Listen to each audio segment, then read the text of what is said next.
What's going on, everybody? So, this week on Sunday Reset, I'm joined by Jason Prinzo, a Cincinnati native who rose to executive heights at Warner Brothers and Capitol Records, all while battling silent storms of depression and anxiety and imposter syndrome. After years of success, he couldn't enjoy it. So, Jason stepped away from the industry to become a powerful public speaker, sharing his story of trauma, healing, and the real, everyday work of managing your mental health. Jason, welcome to the show. Will, thanks for having me, man. I'm so happy to be here, and thank you for all the work that you do. I appreciate that. I appreciate that. So, that's quite a resume you've got there. So the first thing that comes to mind, you know, you're at the highest of highs. Like, what's going on in your head when all that's happening? It's funny because my imposter syndrome obviously comes from a lot of my anxiety, which my imposter syndrome runs pretty deep, and it has to do with a lot of the trauma that I had as a kid. And I found myself every Monday being sick, right? Like I would have stomach cramps, and I would just feel this huge weight on my shoulders because for whatever reason, even though I was 25 years in the industry, I still felt that I didn't belong. And I felt that every Monday that I went to work was going to be the last week that I was working. That if I was working for a company, I'd either get fired or the company that was mine, that I would start losing all of my clients because my clients were suddenly going to see the real me, that I wasn't college educated. I don't have a formal education. I don't come from the same background. And then I was going to be exposed as a fraud. And it was just wrecking me. And there came a point where I had to be really honest about my mental health and kind of came out and spoke about it publicly for the first time, which was really helpful. It was a nerve wracking thing to do, but I realized that I've been blessed with this amazing life, and from where I came from to where I am now shouldn't have happened. And I've experienced these amazing things in my life, but I've never enjoyed them the way that I should because my mental health has never been in a place that has allowed me to just relax and be in the moment of these great things that are happening. So, when it comes to the imposter syndrome piece, like, what was fueling a lot of that? Well, so when I was a kid, and, this takes a little background story, so bear with me here. I was first diagnosed with depressive disorder at 5. I had a really violent father. He was a drug addict and an alcoholic and extremely violent. And in that, there was a lot of violence happening around me. There were guns, there were physical fights, there were a lot of things happening. And back then, there were no stalking laws. And so we were always moving until my father found out where we lived. So I lived in maybe 15 or 16 different places, houses or apartments before I graduated high school. I went to 8 schools in 12 years. And when you're the new kid all the time, it's really difficult because you're trying to make these new relationships, but you're losing them. And I was falling behind in school at the same time because there were some years I'd come in the middle of the year. There were some years I was coming in at the beginning, and always changing school systems. I was starting to get behind, and I didn't realize back then that I had ADHD, which didn't allow me to study properly, right? I couldn't study or pay attention long enough to test. So I was testing into learning disability classes. So between constantly losing friends, losing relationships, being in learning disability classes, I mean, I graduated with the lowest possible grade point average you could get, which was a point 0.7. And I graduated because people liked me, right? Like the one thing that I'm confident in is I'm great at talking, I'm great at building relationships, but that was the one thing that got me out of high school. So there's no formal education. I have no. I come from a blue collar family. Nobody has had a white collar job. I'm the first one to have it. So I feel as if I am the outlier in every situation that I'm in. These people that I work with have come from different backgrounds. They've traveled the world. They've experienced all these things that I've never experienced. At least that's what my brain is telling me, right? That they have um, all this worldly knowledge that I'll never have, and that I've somehow snuck in the back door. And it has hindered me. It has hindered my growth quite a bit. And I tend to blow things up. I would leave jobs in a heartbeat as soon as I felt like something was going awry. And instead of having to deal with getting let go, which was just made up in my brain, I would just quit and go find a job somewhere else because I knew I'd get a fresh start. So the imposter syndrome, you know, runs deep from long into my background as a kid, and it's unfortunate because I still fight it to this day. So how has that evolved then? You because it sounded like in the beginning there you were running into issues where it's like you wanted to leave your job, like you would just like abruptly leave just because you didn't want to face the consequences of the ones that you even put up in your head. So you said you're still dealing with that today. Like how has that sort of evolved over time? Self-awareness helps me a ton. I think that's something that when we talk about mental health, there self-awareness is really important, and it's being self-aware of what's happening to you physically, what's happening to you mentally. And when I recognized that this was a real issue for me was on my honeymoon, actually. And that's when I found out I had anxiety. I was diagnosed with depression, but I didn't know I had anxiety. And when I was on my honeymoon, we went to Vegas from like Friday to Wednesday. Saturday and Sunday, I'm in the best mood. We're gambling, we're going to dinners, we're doing everything you're supposed to do in Vegas. We're having a blast. When Monday came around, we had a cabana rented at the pool, and I woke up and I immediately go into work mode. And we're headed down to the cabana, and all I can think about is that I should be working. And we were releasing a new record that day. I don't even remember the artist. This is how non important this artist was. And I can't even remember who it was. But my brain was telling me that if I didn't work and the company had a great day, that it was going to look like they didn't need me and I would get fired.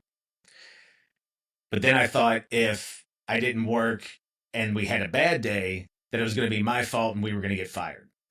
So the course of action that I took was I decided I was going to sit in the cabana and send some emails just to kind of get ahead of things. And that turned into about 5 hours of me being in a cabana while my wife sat in the pool until she got frustrated enough that she just left me there. And there was a moment we were flying back and I was having what I now know as a panic attack. My wife grabbed me by the hands and she says, "You have anxiety and I need you to go get help." And I said, "I don't have anxiety. I have a very stressful job. And if we're going to be married, I need you to understand how stressful my job is." And she grabbed my hands tighter and said, "You have anxiety. It's not just affecting you, but it's affecting me." And that's when I knew I needed to go and address it and get help.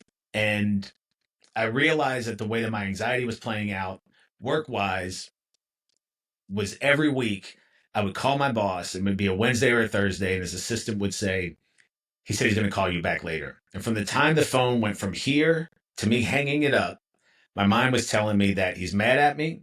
I'm going to get fired. We're going to lose the house. My wife's going to leave me. I'm going to be living in a one-room apartment in Cincinnati the rest of my life. And now I'm frozen, right? Because I don't know which one to fix first. Do I save my job? Do I find out how much money we have in the account so I know how long I can float us until I find something else? How do I save my marriage? And I don't know which one to do first. So I am frozen for 2 or 3 hours until my boss calls me back and there's absolutely nothing wrong.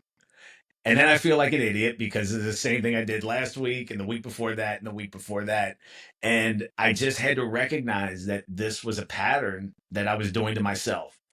And I had to learn ways to shut it off as soon as it was happening. And that for me has been one of the biggest things in my growth with mental health is recognizing when those feelings are happening right away so that I can do something to get in front of it.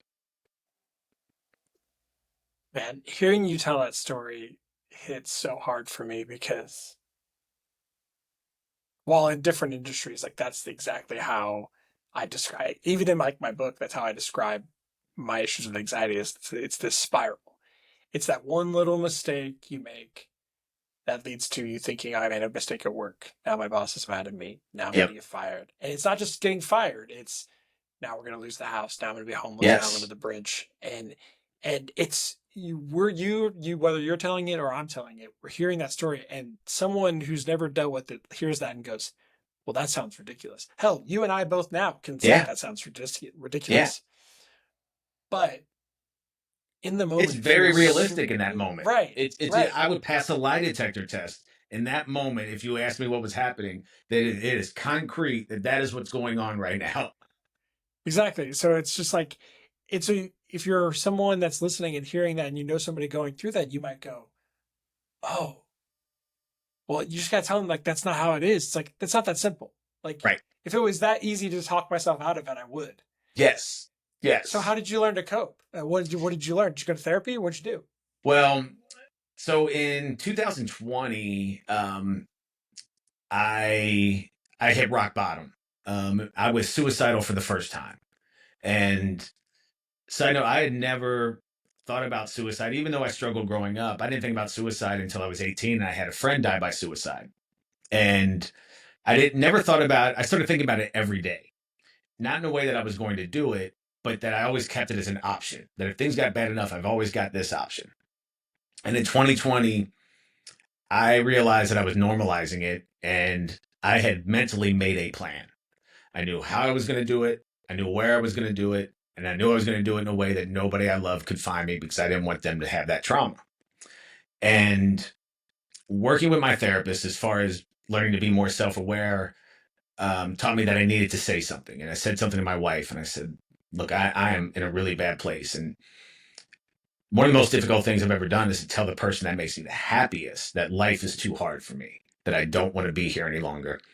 But fortunately, for my relationship and my mental health, and not fortunately for her, but she struggles as well. So she can relate to whatever I'm going through, and it's helpful for us because I think it helps make our relationship healthier because we both know what the other one needs. And I went and checked into an outpatient facility for 2 weeks. I took 2 weeks off work, and I did intensive group and one-on-one therapy. I needed it really badly. And the things that I learned there were incredible and not only saved my life, but helped put me on a much healthier path. So the things that I learned was once I'm recognizing it, stuff like box breathing. Box breathing is a big one for me. That as soon as I start to feel that anxiety, I have to stop and do some box breathing. And if you're not aware of box breathing, it is, you hold your breath for 7, you breathe in for 7, hold for another 7, breathe out for 7, and you just do this kind of continuously. And for me, that one is helpful because with my ADHD, I can't concentrate on just deep breathing. I need that cadence and everything to kind of distract me. Another big one for me is I'll go somewhere and maybe do push-ups or jumping jacks, just some sort of like physical exertion, and that releases some dopamine that can divert my attention away from stuff. So it's little tools like that I learned that it's helped me get through those places. But the most important part of it was learning how to recognize the feeling. That was really important. And it's funny, on that note, I had a post today because I'm extremely stressed lately. There's a lot going on, and everything's going to be fine, but it's really stressful. And I noticed a couple of years ago that I started getting pins and needles in my arms and my hands. And it was concerning right away because I thought maybe I was having a heart attack because, as a lot of people know, especially if you get on your left side, that can be an indication that you're about to have a heart attack. And I went to the doctor, made a doctor's appointment, went to try to find out what was going on, and found out that that is a stress signal.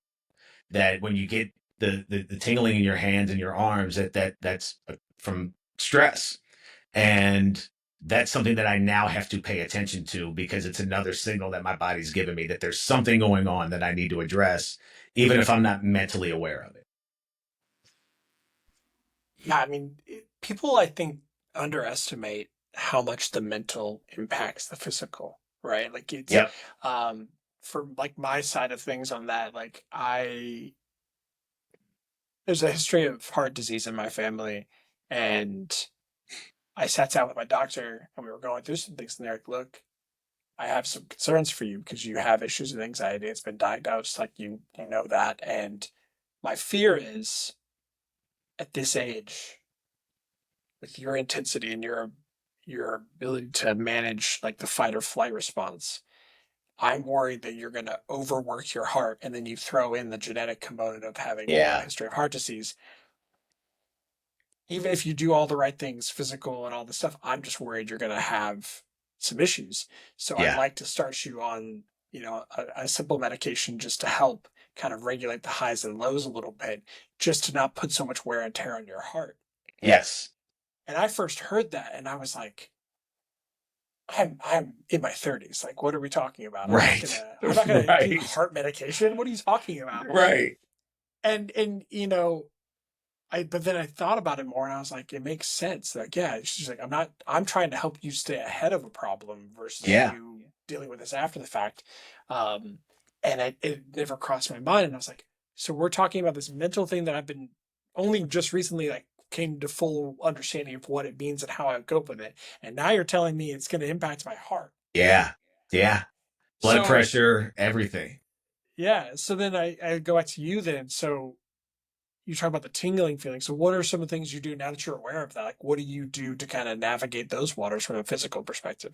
Kind of the same thing. I mean, one of the biggest stress relievers for me and something that's really important to me is socialization. And the more that you read about socialization and the effects that it can have on your mental health, it is so extremely positive because you're getting a sense of belonging, a sense of community. You're getting a distraction and you feel part of a tribe and there's acceptance in there. And for somebody like me that grew up without having friends that lasted more than 4 or 5 months, my relationships and friendships are currency to me. Like that is the biggest part of my happiness. So I tend to, like a lot of people, I go inward when I get to a bad place and I don't want to leave the house and I just want to like just go into a dark room, and I have to force myself to leave and go hang out with my friends. Whether it's a lunch, whether we go out and have a cigar or go watch a game, even if it's a FaceTime with somebody that I'm friends with that's somewhere else, in the country, I have to have that sense of community and socialization because it's what drives me. Because it's the one thing that I've always wanted. So for me, forcing myself to get out and be social is such an important part of my recovery with mental health. Um, there's a little trick that I do at night when I'm trying to sleep because we all struggle with sleeping, and I have Apple Music and I have Bose headphones, and Apple Music has this thing called lossless sound and spatial audio.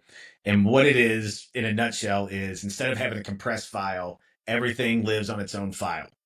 So when you're listening to music, there may be the bass guitar might only be playing in one ear over here, and you can hear every part of it. You hear it, dum, dum, dum, dum, you hear the reverberation, you hear everything. The Somebody might be playing a horn, and it'll be on the right side, right, and it'll live in a certain space. So what I do if I can't sleep, I'll put music on, put some headphones on, and I'll just listen for one instrument. I'll literally just listen to the one sound because you can focus on it, right? Because you can, if you want, you can just hear that one single sound, and I will focus on that, and it's a complete distraction from everything. Will help me fall asleep. You just like blew my mind because that's such a great way to look at it because that's how I feel whenever I can't sleep. Yeah, I need something to focus my brain on, which sounds counterintuitive. You're like, well, if you're focused too much, then how can you fall asleep? It's like, no, you don't understand. There's too right. many variables happening right now. I need that one thing to focus on so that I can fall asleep. Yeah, exactly, exactly. I'm gonna have to try that. I'm gonna have to Yeah. try that.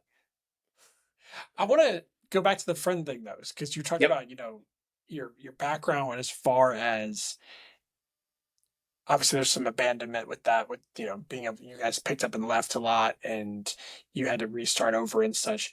Do you think that the part of the reason that you kind of go internal is because if you show that side to the people that are in your life, you're afraid that like that might be too much for them and they'll leave? 1,000%. 1,000%. Um, I think all of us that struggle don't want to be a burden. And I know that I'm really needy in those times and I don't want to be a burden. Um, the ironic thing is once I kind of came out and talked about it, I was surprised at how many of my friends came to me one on one to want to discuss theirs. And the part that's most surprising is Most of my friends here in Chicago are former professional athletes. A lot of them played professional football, a couple of them played basketball. So you're talking about hyper masculine alpha males, guys that we look at as like warriors, right? And I was shocked at how many of them were coming to me on the side going, I didn't realize that you struggled. I'm feeling these things as well. And it's the first time that they were able to talk about stuff. And it's twofold for me. Like, one, it made me feel good that these guys trusted me with it, but it was also, it gave me a sense of belonging because one of the things that I struggled with not having my father around was masculinity. And it affected my male relationships as I got older because I was just never taught how a man is supposed to move through life, right? And my male friendships were always, I was losing them every year. So you can't help but think that maybe it's something that you're doing or you're not, you know. I was always a sensitive kid. I'm a crier. I'll be the first one to admit I cry at the drop of a dime. I'm not embarrassed about it anymore, but I'm an empath and I'm very sensitive. And I knew that that wasn't in line with making male friends. So that part of me has always been really insecure and I just didn't know how to have those friendships.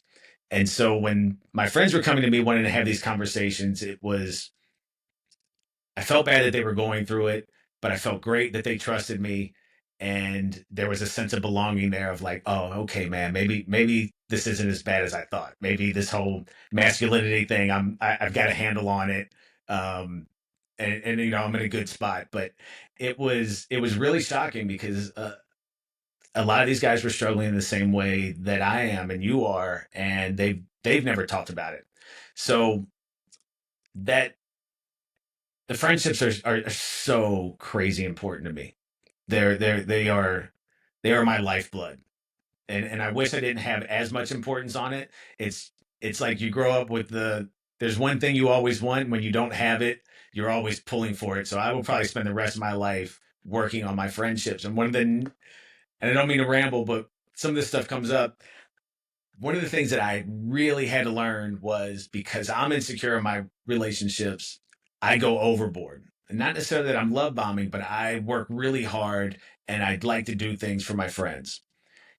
But I had to learn that they don't have those same insecurities and I'm not going to get that back. And that's not necessarily a negative, right? I'm doing this because of my own insecurities. And if I'm expecting that same thing back, I'm going to be disappointed every time because these guys don't have the same stuff that they're going through that I am.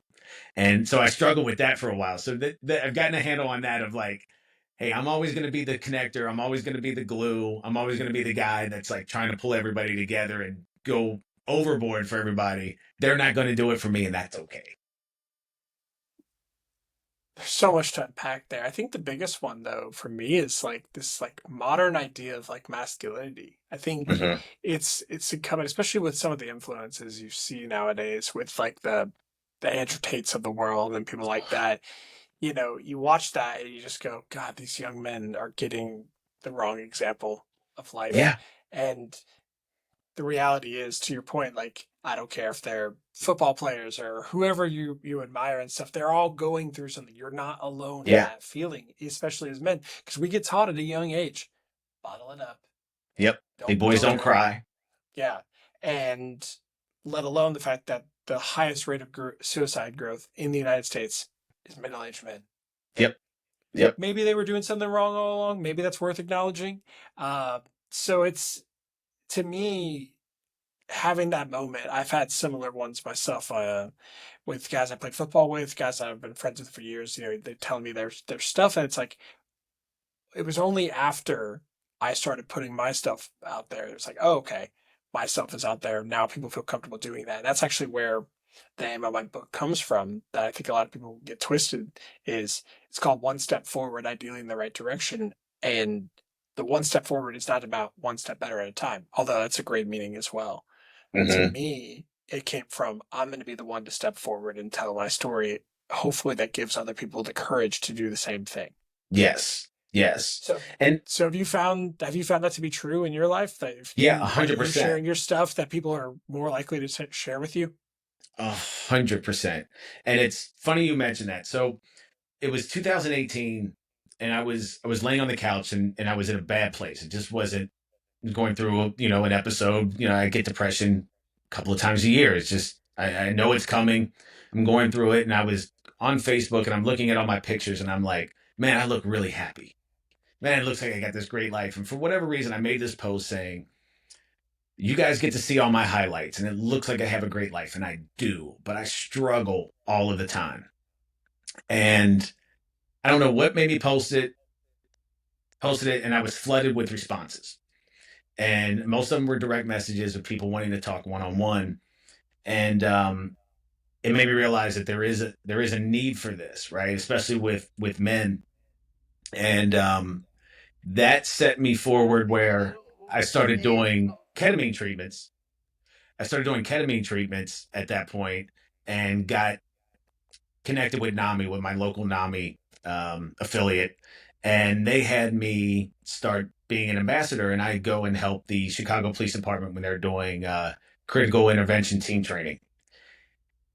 And the more I talk about it with them, the more I work things out in my head.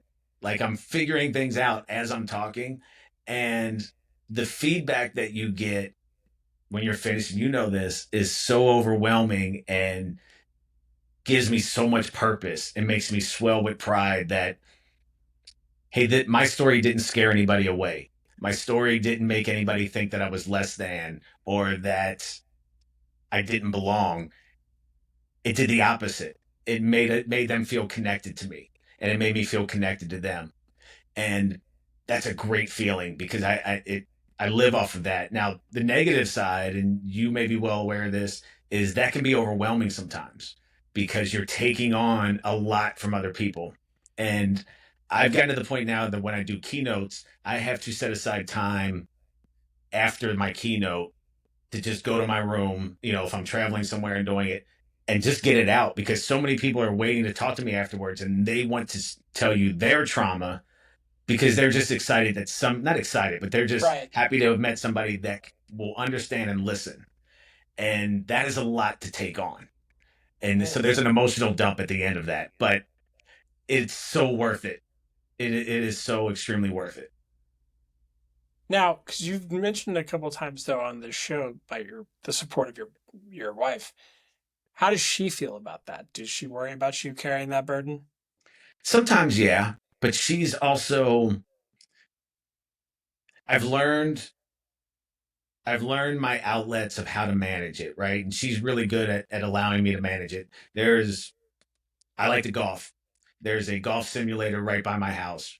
When I go and talk to the police, I get all that emotional dumping afterwards and I go straight to the simulator and I'll spend a couple hours just hitting golf balls because I can be by myself. I can get my head, I can just get out of that space for a while. And, my wife knows that that's coming every week. My wife and I have gotten to a place where if we're both feeling a certain way, she'll say to me, she's like, hey, I just want you to know I'm in a weird mood today. It's not you. Right. And then that's all That's a I big need to one. hear. It's not you. And then that way I can be there to comfort her. She can be there to comfort me if we need anything. But there's not that feeling of like, oh my God, what did I do? I must have done something wrong. And it just helps us manage it. And it's funny, when we first started dating and we moved in together, we had a fight. She locked herself in the bathroom because, like a lot of us, she assumed that we had a fight and it's over, right? Like the relationship's over. And she came out of the bathroom and I grabbed her and I was like, look, I just want to tell you something. Like, I'm never leaving you. I'm never leaving, right? We are going to fight. We're going to have some big fights, but I'm never leaving. And we've never looked back. I could see the anxiety just leaving her body at that moment. And it was something I needed to hear as well. And we are so locked into each other, like when nobody's ever leaving. And we have helped each other through so many different episodes of mental health breakdowns and we are each other's support system. Now it can get difficult if we both go to a bad place at the same time. And that's only happened a couple of times. But for the most part, it's really amazing having somebody here that is a healthy support system. Yeah, it's so. I love the way you put that with your wife being like, "Hey, I'm not leaving. So you made that clear and you've made that clear to each other on a regular basis. But then it's the other part of it, which is like, hey, there's going to be things in life that affect you. Yeah. And you take that pause to go, hey, this has nothing to do with you. I'm just going through something right now. I'm in something because yeah, as the partner on the other side, they don't know. All they know is you're acting some type of way Yep. and they're filled with questions. So if you can try, you can't alleviate everything, but if you can at least like make the attempt to say, I assure you, this has nothing to do with you. This is just I'm going through something. Um, Especially in terms of like anger. I know for me that's a huge one. It's like you get angry about something, and it has nothing to do with them. But then if you don't relay that message that like you're upset about something else, all of a sudden that little thing that wasn't a big deal, you snap, Yep. and it's like now they have no context. All they know is you snapped. Yes.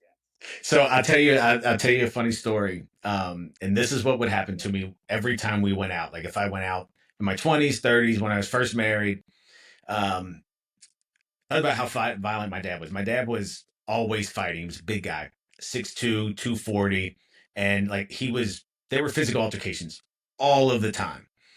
And I didn't want to be that, but I also didn't realize that that's how I learned conflict resolution. And even though I was trying to get away from it, that was always my fallback. So when I would go out, what would happen almost all the time was we would be at a bar, club, wherever it was, and somebody would walk in, and it would be a guy, it'd be a really good looking guy, very charismatic. People might know him. And in my mind, that guy looked across the room at me and said, "You don't belong here."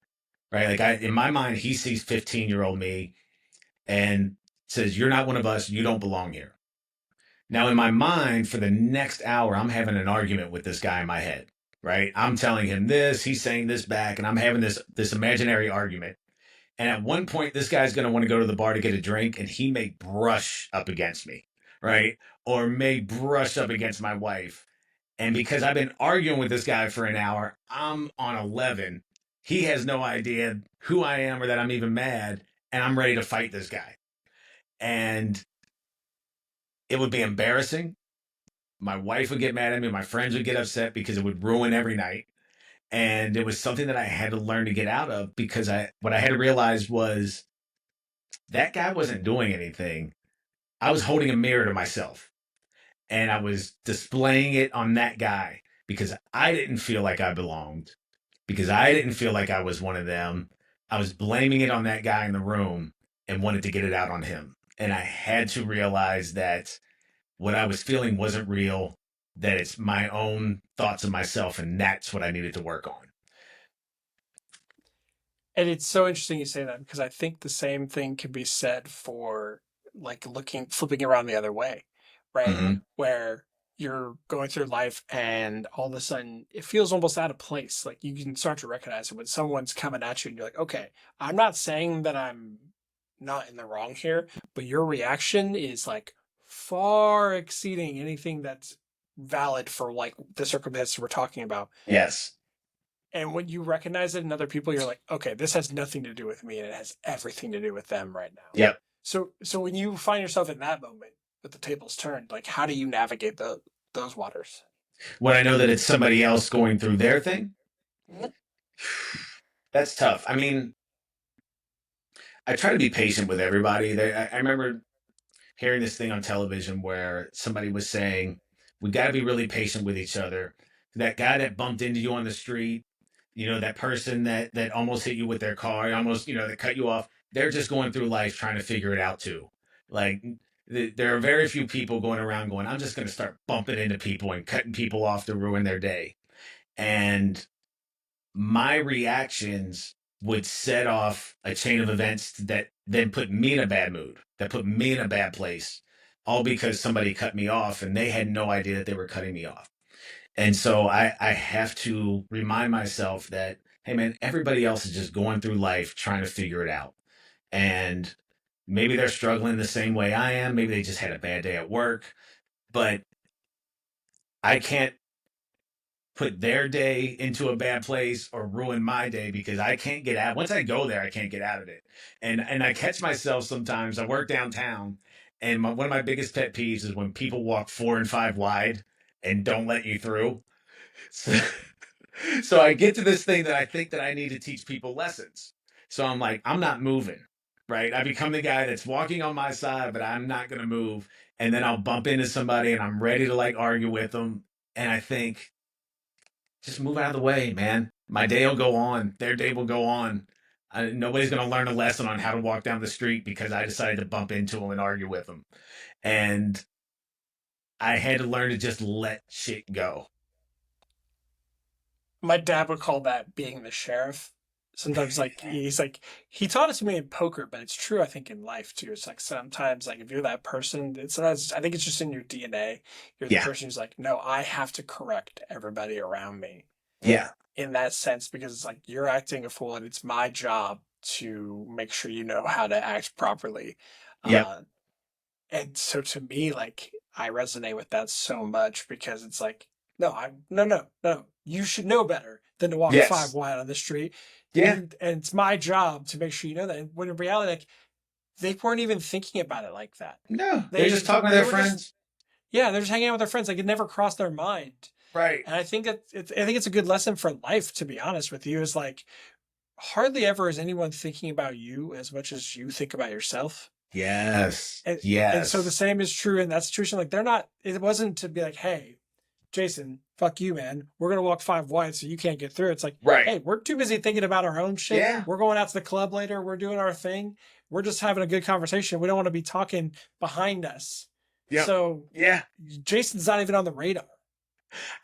I'll tell you. So another aspect of that, and tell me if you do the same thing. That if you're out with a group and there's like a quiet moment that you feel it's your job to fill that space or make sure that everybody's having fun, or if there's one guy at the end of the table that's not enjoying themselves, I am not comfortable unless that person is having fun. Like I can't allow myself to have fun until I know everybody else is okay. And that is also what leads into me like wanting to correct people because I think I'm making everybody else happy. It's it's a good way to look at it. I never thought about it that deeply, but no, I Yeah. definitely think there's something to that for sure. Like I definitely the going out and like being with people and wanting everyone to have a good time, that much for sure. Yeah. I don't know. I I was don't on know it. about as much the other end. I'm sorry, go ahead. Oh no, I was just saying I don't know as much about that on the other end of like, do I do I not have fun on my own? But I will be on the back of my mind. Yeah. I had a moment one time I was coming off an airplane and I went to get my bag out and I had a duffel bag and somebody crammed their duffel bag like right on top of mine. And I'm super irritated. I've been flying all day. I'm in a bad mood. And now this guy's like shoved, he's just didn't care that my bag was in there and his bag was more important. He had shoved it on there. And none of this stuff's actually happening, right? It's just how I'm receiving it. And now I'm mad. And I see the guy and I'm pissed off and I don't say anything. And we get off the plane. And now we're walking side by side. And I have to say something to him. And I'm an asshole, right? I'm like, hey man, your bag's not important than mine. Like, you just shove it up there, you didn't care. And he's like, oh dude, I didn't know. And he's like trying to get out of it, and I'm just drilling him because I have this anger inside of me and this all this energy that I feel like I need to get out, right? And I'm not mad at him, I'm mad about something else. I'm tired, but I'm taking it out on him. And this goes on for a couple of minutes. He walks away, and I immediately just get overridden with guilt, and which is what happens every time. And I'm like, man, I'm an asshole. That guy didn't even do anything wrong. I am just taking it out on him. And I ran to go get the guy and I tapped him on the shoulder and I was like, I'm so sorry, man. I'm in a bad mood. I did not mean to take that out on you. I am so, and the guy probably thought I was, insane that I went from, yelling at him to now apologizing. But I needed that to happen so that the next time I don't go to the beginning part, right? Like I need to realize, okay, if I do this, what happens next? Because if I say something to him, it's going to cause me to then get more angry. I'm going to say more things. Then I'm going to be embarrassed. I'm going to feel guilty. And I'm going to be in bed tonight just feeling like shit about myself because I went off on some guy that just wanted to put his bag in the overhead. So I try to learn from all of those experiences and try to be better about it. But it's tough when they come at you and they feel very real in that moment. Air why are airports like and airlines and flying? Why is it this thing that like when you think about it, like it's a modern miracle. that we can get from Los Angeles, California to Chicago in under a few hours. Right. Like, we should all just marvel at the fact that that's a regular thing that any of us can do at any given point in time. Right. Right? Like, that's, Yep. you don't have to, I mean, you have to have the money to do it, but outside of the money Yeah. aspect, like the physical capability, like that in our lifetime, if you just today were like, I want to go to LA, you could do that. Yeah. That's insane. And yet, they're the most frustrating experiences we have because it feels like half the time you're there, no one's ever been at an airport ever in their Right. life. No one knows Right. what to do. And you're just following along and you're just like, I got to get to this next thing. And there's so many variables outside of our control. They just, Totally. but like every time, I don't know if you do this, but every time I catch myself getting frustrated at somebody or getting it, I just remind myself, I'm like, dude, you're going to be wherever you need to go in under a Yep. few hours. Like, is this really that deep? Is it really Yeah. that big of a deal? Or are you just Yep. making it a big deal? Right. Right. Yeah.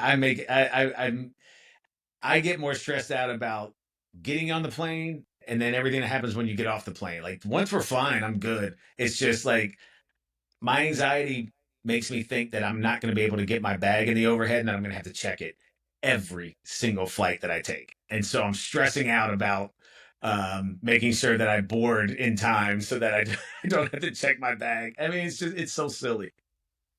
Which, in the reality, like, how much of a big deal is it to check your bag because they ask you It's to? not. It takes you an extra 10 minutes after you land, after you get off the Right. plane. You have to now Right. go to a different place to grab your bag. Oh, no.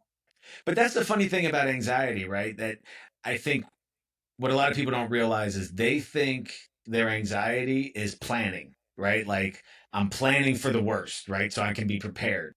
And I always thought that some of my success came in the fact that I thought of everything that could go wrong and plan for it.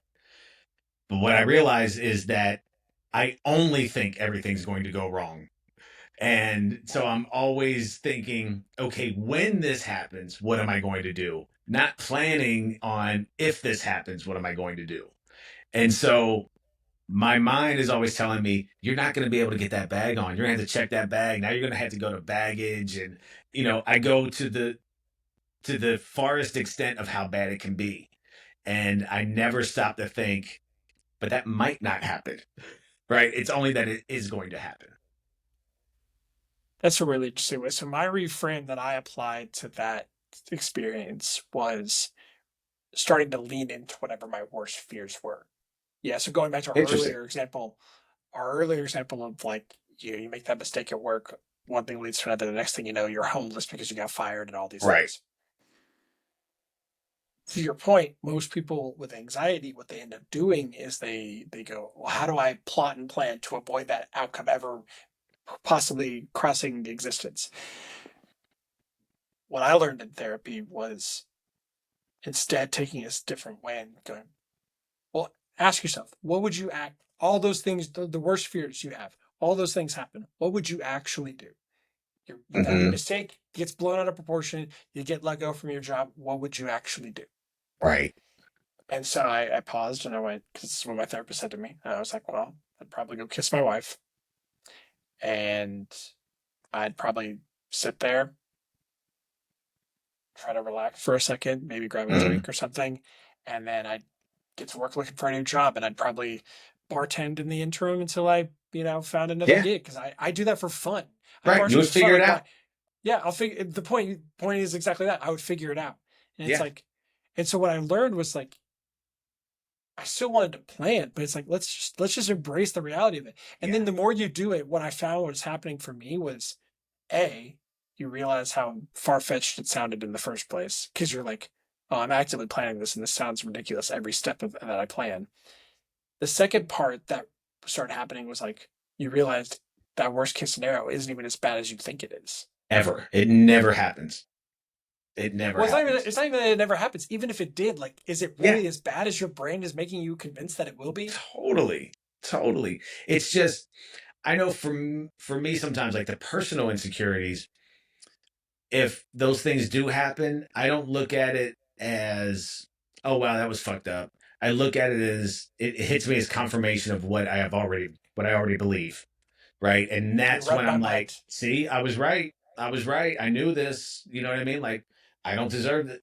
I've blown up so many friendships at the first sign of somebody not calling me back, or, maybe they were in a weird space because my brain is telling me that it's over.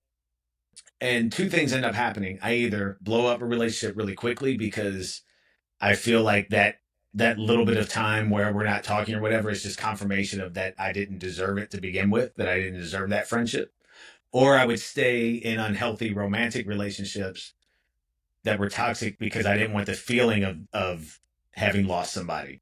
So it works in both ways. Like, it can keep you in really bad relationships, and it can have you blow up really healthy ones. Right, because even the person that loves you the most, like at a certain point, like they can only put up with so much, right? Because Yeah. at the end of the day, like I can only look you in the eyes so many times and say, "I'm here and I'm not going anywhere." Right. Eventually, it becomes a self-fulfilling prophecy. Yeah. Now Yeah. it's like, "Hey, oh yeah, see, but you did leave." It's like, well, okay, yeah. After the 27, never mind the 27 other times that I didn't leave. Right. Right. And then, Yeah. what happens for me, because I didn't have long term relationships, I get inward and start thinking, well, they're probably right. Like, all those things they said that I did, they're probably right, because I don't know how to do this. I've never had this before. So then I end up feeling guilty that it's my fault, instead of sticking with recognizing that something might be toxic or unhealthy and staying in there. I just assume it's my fault, and then I crawl back and hold all that guilt all at the same time. I mean, it was funny because you literally like jumped to exactly what I was going to ask you, which is that like, isn't it interesting how you have this idea in your mind with your friendships and all these things, and you're like, you're so afraid of them wanting to leave that you end up just pushing them away. When in reality, like that was never going to happen. No. But now because of your actions, now the thing you were afraid of, you just confirm that it will happen. Yeah, totally. Totally. And, I've got these friends now that have achieved all this success. So, you know, I'm like, well, what do they see in me? Right? Like, that's where my head is going, is like, what am I bringing to the table that they see in me? And for a lot of people, and this is very true with me, I become the pleaser. And I feel that my job in every relationship is to make everybody happy, which is why I mentioned earlier I go overboard, because I think that that's my value in friendships. And I'm trying to learn that I have other things to offer, that, people do like me. They like spending time with me. I have other things to offer than just like hyping everybody up all the time and making them feel good. And it's crazy because I'm now involved in the longest friendships I've ever had, right? Like 10, 12, 13 years. It's the longest I've ever had friends. And 13 years in, I still feel like I need to earn my spot, so to speak, right? Like, so I've gotten better about it, but it's hard, man. Those are hard habits to break and get out of. And I'm trying to find, here's the way that I always put it. This may sound different than everybody else. Inside, I'm really confident, and I'm really secure with myself and who I am. I just don't think anybody else recognizes it, and I don't think anybody else sees it. So my insecurity lies in other people seeing me the same way that I see myself sometimes. Damn. I don't know if that makes any sense or not, but It actually makes, sadly, it makes perfect sense. And I'm going to have to sit with that for a while like because you feel like you're a great that hit writer, way and you too hard. probably are a great writer, right? But in your mind, you may think that everybody else doesn't think that, even though you're like, I'm fucking crushing it, man. Like, this book is great. But then you get insecure about what other people are thinking about it, and you're like, oh shit, maybe they're not getting it the way that I get it. Well, it's that feeling of being misunderstood. I think Yeah. that's the other part too. Is like, are Yes. they going to understand me the way I want to be understood? But I want to pull on a thread though that you said, because you mentioned these are the longest friendships that you've had. So that means obviously that there's some evolution that's happened. But then does that raise the stakes? Because now you've had them longer than ever.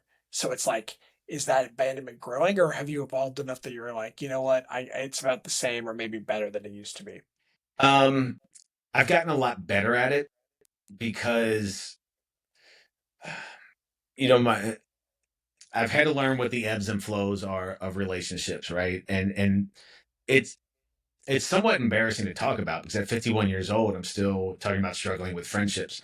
And I had to learn the ebbs and flows of friendships that sometimes guys get in their own head about stuff and they want to go dark for a little bit, right? Like they may take a couple weeks where we're not really communicating, and that's okay. It's going to come back and everything's going to be fine. It's not an indication of that suddenly they decided that I'm not worth being friends with or that the relationship's over or we're just not talking anymore.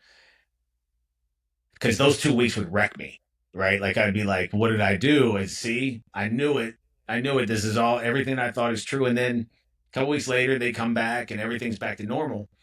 And so, just like with my depression now, I have to revert back and go, I have a history of this happening and it all working out to be okay. This is going to be the same way, right? Like this person went dark for a couple of weeks. I didn't hear from them. It's going to be fine in 2 weeks. Like we're going to hang out like we normally did. Where before that would just send me into a hole. And I've had to learn that, hey man, just like I go and do dark places, other people do too. And it's not an indication of how they feel about me or our relationship. It's just life. Wow. I mean, I think that's a lesson we can all take. Even if you're someone who doesn't feel like you're on the same level as what you and I are describing in our experiences, like I think we all, to some degree, feel that way about our friends. It's like, hey, I feel like I'm getting ghosted, or I feel Yeah. like I'm no longer a priority. When in reality, like most of what you're drumming up is in your mind, and I think that's Right. something we can all take a step back and go. Again, like I'm gonna revert back to what I was talking about with the anxiety. It's like, well, what if they did? What if they actually do leave and all those Yeah. things? Is that really someone you'd want to be close with if like the sign of the Totally. smallest inconvenience they'd be done Totally. with you? Is that someone you'd Right. want in your life? The answer Yeah. is no, by the way. Right. Right. I And mean, so it's I've like, got friends why that would you I'm care? the godparent to their kids, and I could still be very insecure about the relationship. Like, there's no reason for me to be in this place. It's just it's a 50-year habit that I'm trying to get out of.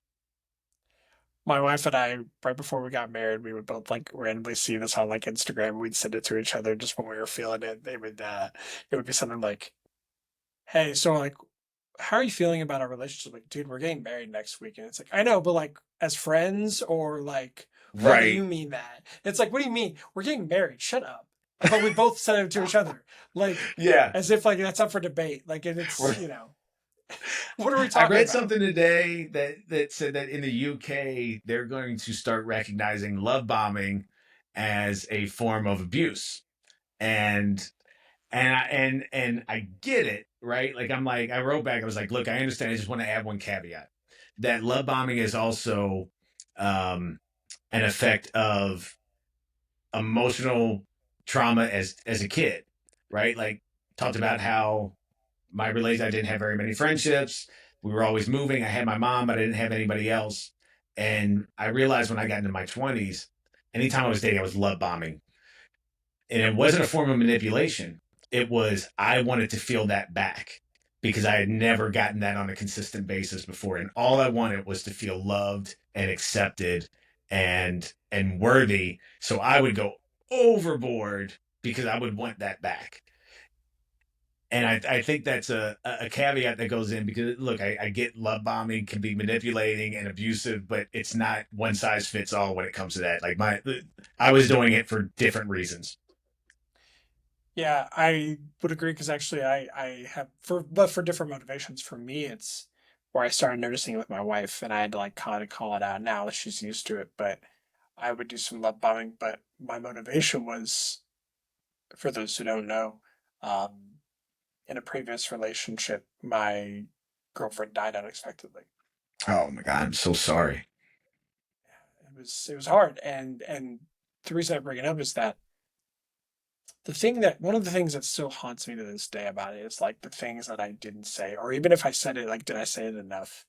Because you Right. always regret the things that you wish you would have said more of, or even at all.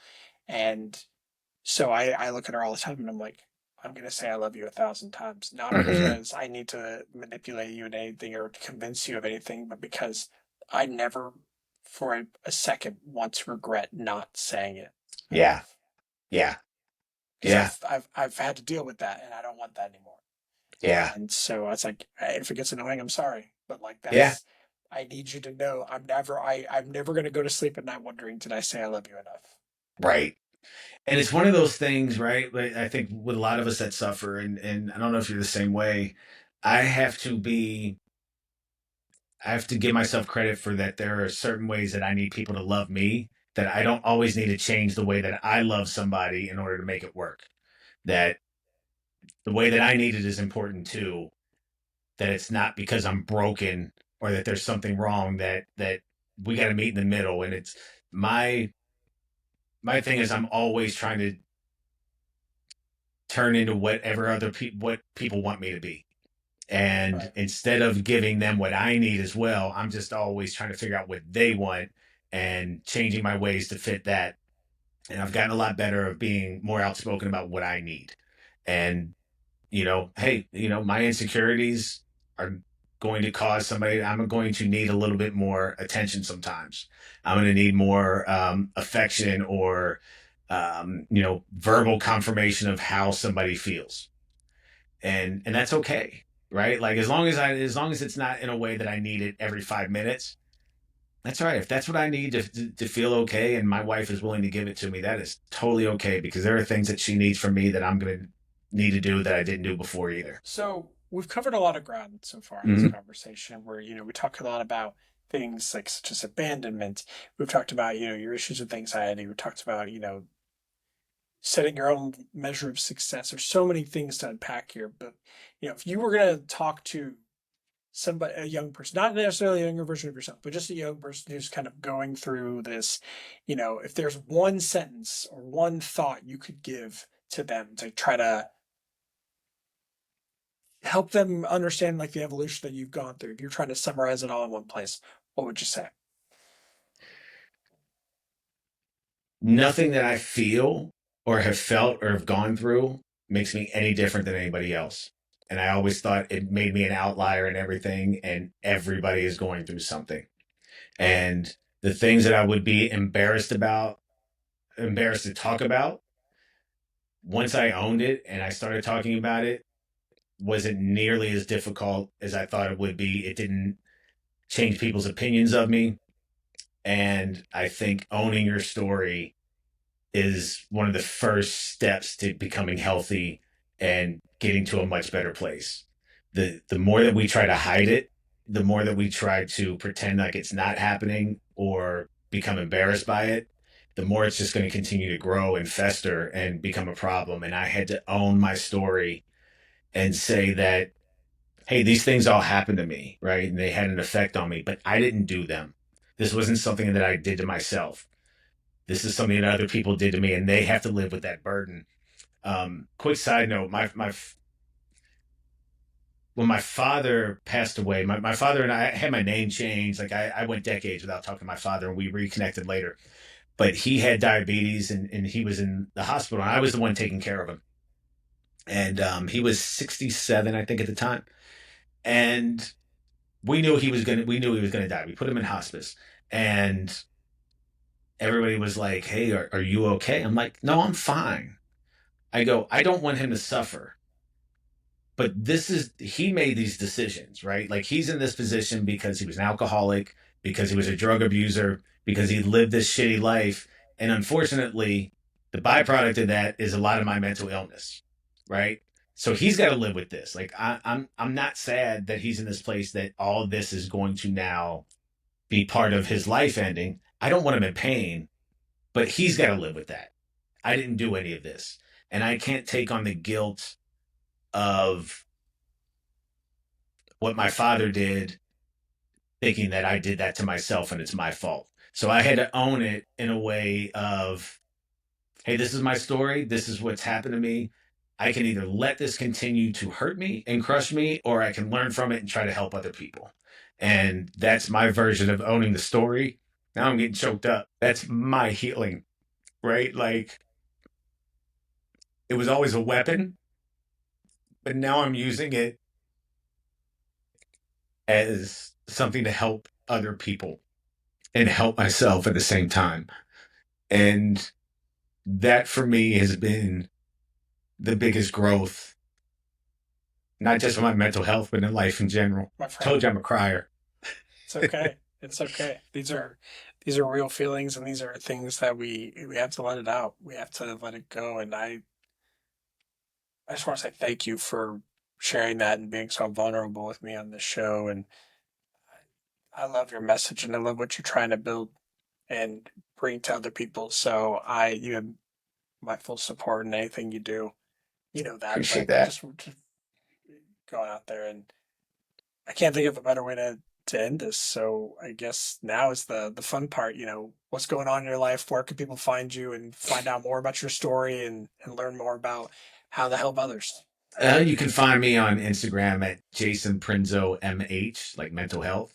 You can find me at jasonprinzo.com. Those are probably the two best places. I have a YouTube page, which is also Jason Prinzo Mental Health. And look, reach out. Anybody wants to reach out, reach out. I love having these conversations. I'm so thankful to guys like you that, especially men that are willing to talk about this and be vulnerable, because it's such an important conversation, for all of us, men in particular, but for all of us. And I think, especially staying on that masculine side, the more that people see men like us talking about it and being okay, the easier it's going to get for the next generation. And they're much more open to having these conversations. And we've got to get ahead of the Andrew Tates of the world that are that are teaching a lot of. I hate the term toxic masculinity, but I'll go with it for this conversation. Um, I think that message is important from a lot of us. So I love seeing guys like you and everybody else with on Instagram that are spreading these messages, because it's so important right now. Well, same can be said for you, my friend. So, with that, everybody, thank you all for attending, for listening in on this today. You can find me on YouTube, pretty much across the board: YouTube, Instagram, TikTok. Mental Health with Will. Search that. This will be available on Spotify as well as Apple Podcasts. Please feel free to like and subscribe. Share this with a friend if they're going through something, especially, or share it with a loved one. And remember, never be a prisoner of your past. It was just a lesson, not a life sentence. Thank you, Jason. I really appreciate you coming Thank on. you.